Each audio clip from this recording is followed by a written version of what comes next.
In this video, I would like to discuss about the pacemaker potential of the excitable tissue of the heart.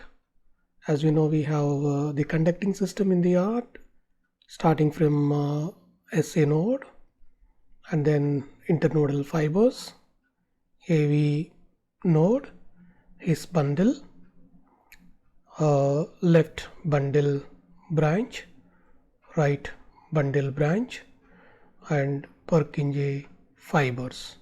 So the SA node or the entire conducting system of the heart has got unique properties known as autorhythmicity or automaticity. Since the conducting system has got automaticity, autorhythmicity, the SA node usually fires 60 to 100 times per minute, whereas the AV node fires around 40 to 60 times per minute, and the below the AV node, the fibers of left bundle branch, right bundle branch, Purkinje fibers fires around 20 to 40 times per minute. Obviously, the SA node has got the very high rhythmicity or very high automaticity. The rest all the conducting system of the heart has to follow the SA nodal activity.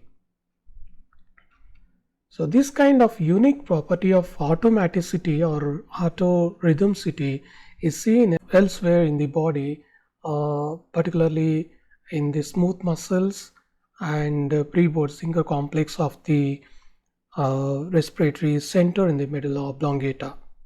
However, the autorhythmicity is very prominently seen in the cardiac muscle.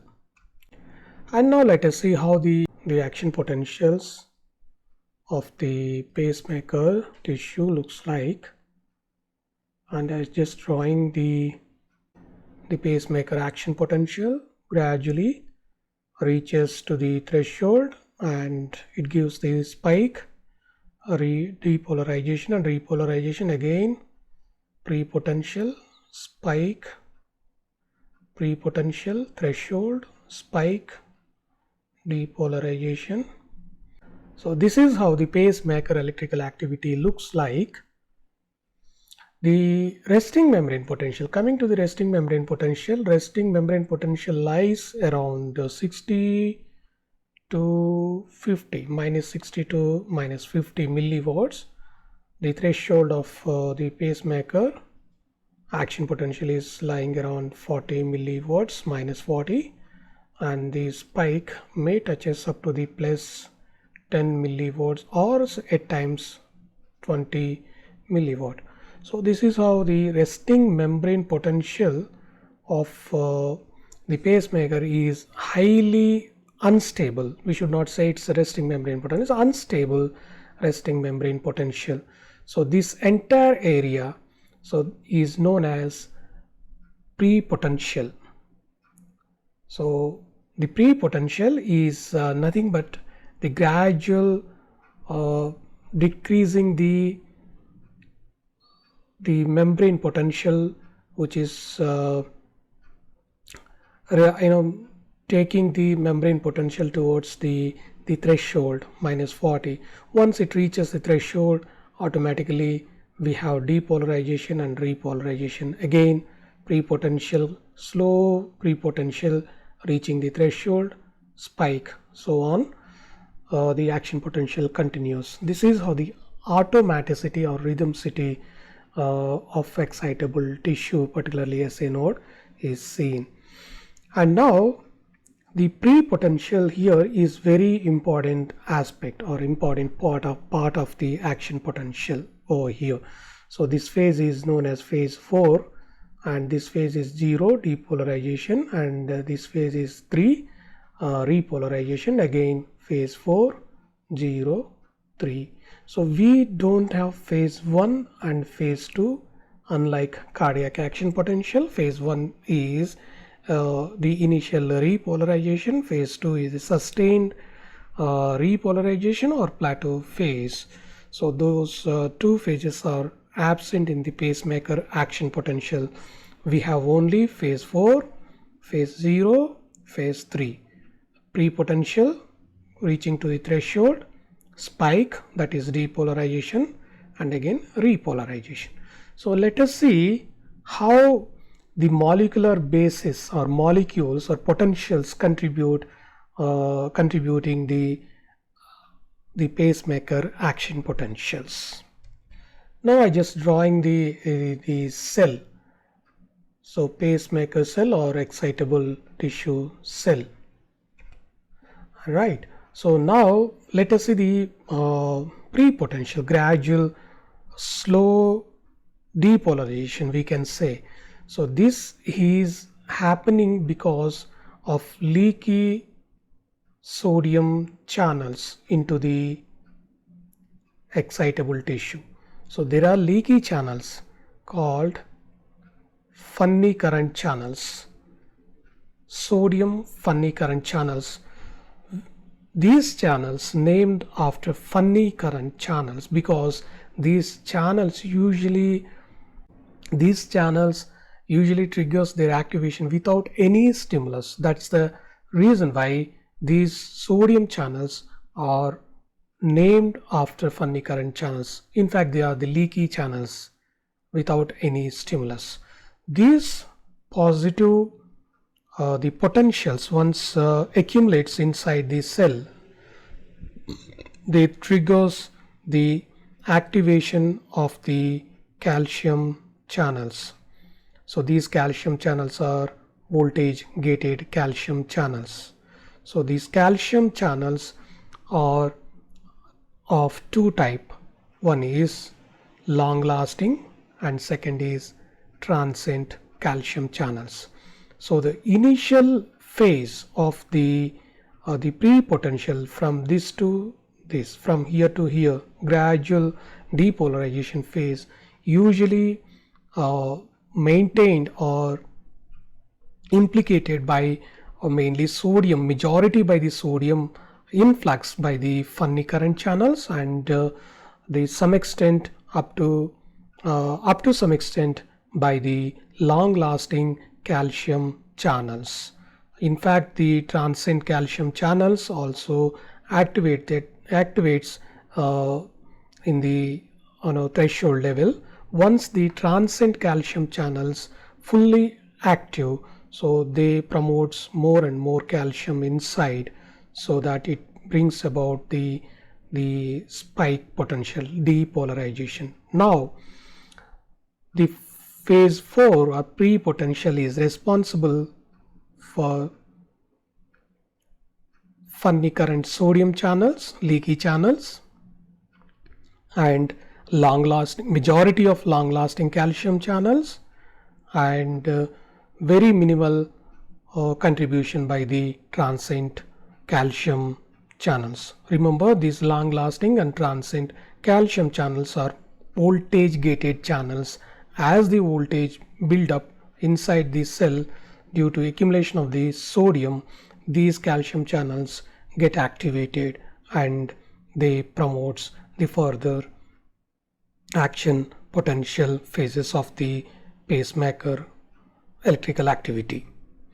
And now phase 0 is majority contributed by transient calcium channels. Transients means these channels usually opens very limited time and very fast, and long lasting channels opens and active state for the longer time. So once again I'm drawing here the influx of sodium and influx of calcium ions, majority by long lasting and minor quantity by the transient channels. Here majority of the spike potential of depolarization is contributed by the transient calcium channels, and repolarization in fact is contributed by opening of potassium ions. So various potassium ions activated once it reaches to the polarization spike. Here we have potassium channels, they get activated, and this potassium efflux contributes the repolarization phase. Once the potential touches towards the -60 or -50, again the funny current channels again get activates, and it contributes further, one more action potential, and so on. This is how the molecular basis of action potential of pacemaker looks like.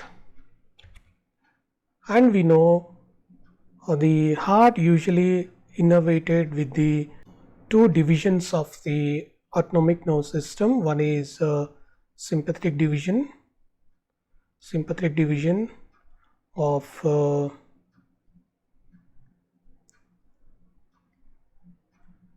T1 to T5 segments, and the parasympathetic division from the nucleus ambiguous and the dorsal motor nuclei. So parasympathetic division from the nucleus ambiguous, dorsal motor nuclei, and sympathetic division of the innervation from T1 to T5 thoracic segments from 1 to 5 usually innervates to the conducting system. Majority of these fibers, these divisions of autonomic nerve fiber, innervates to SA node as well as AV node and elsewhere of the heart. Now, functions of the autonomic nervous system usually modulates the heart rate, modulates the pacemaker potential, and they modulates the rate of rhythm, the number of action potentials, or in fact the rate of rhythm of heart. So remember, the sympathetic nervous system always try to increase the heart rate, whereas parasympathetic tone usually decreases the heart rate. Let's see sympathetic stimulation.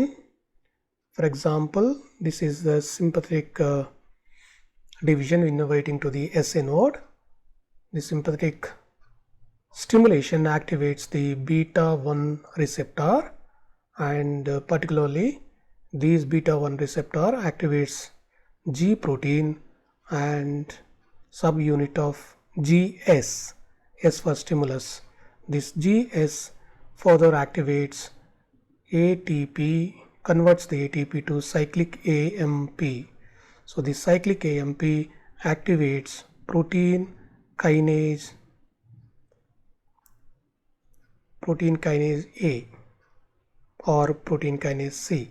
So these protein kinases are the enzymes usually activates the calcium or promotes the calcium availability inside the cell, so that this calcium availability increases the heart rate or excitability of the SA node or conducting system.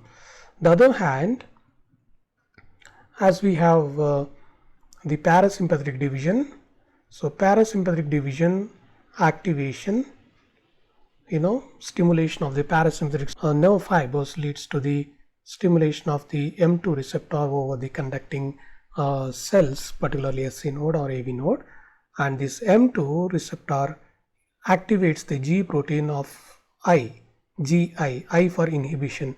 So this GI activation inhibits the further promotion of the cyclic AMP from the ATP, thereby decreasing the protein kinases and ultimately decreases the availability of the calcium ions inside the cell, thereby decreasing the excitability. So this is how the parasympathetic stimulation decreases the heart rate by minimizing the calcium availability, whereas the sympathetic stimulation increases the heart rate by increasing the calcium availability in the excitable cells, particularly SA node.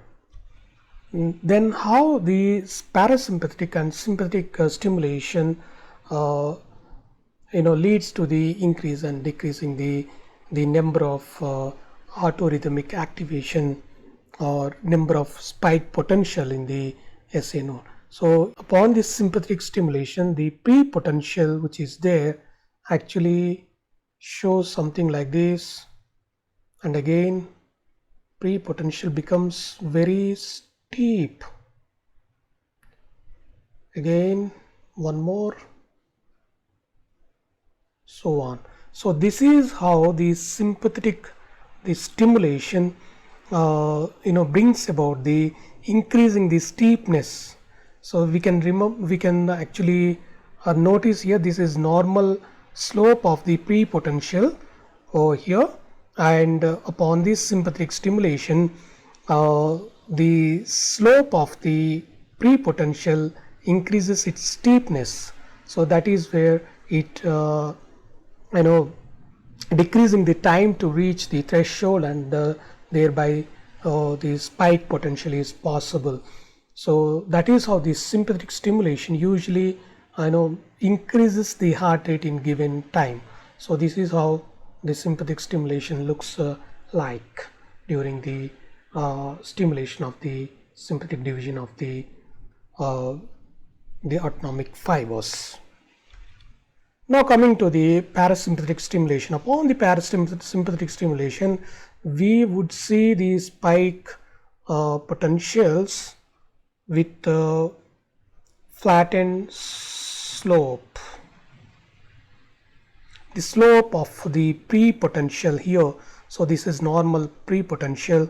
The parasympathetic stimulation decreases the steepness further downwards.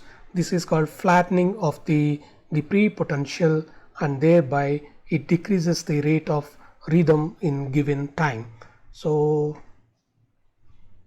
now simply we can compare here.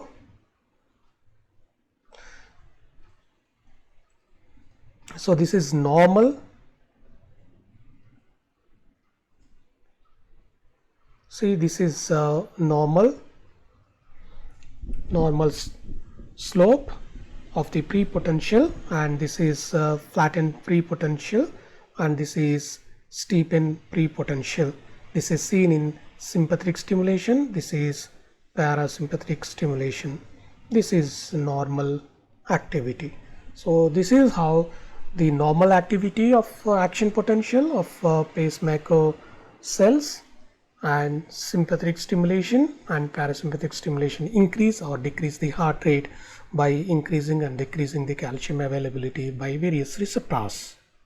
This is what about the pacemaker potential of the SA node or conducting system of the heart looks like, and the molecular mechanism of the pacemaker potential, and sympathetic and parasympathetic activations and their implication on the rate of rhythm of action potentials of the pacemaker cells of the heart.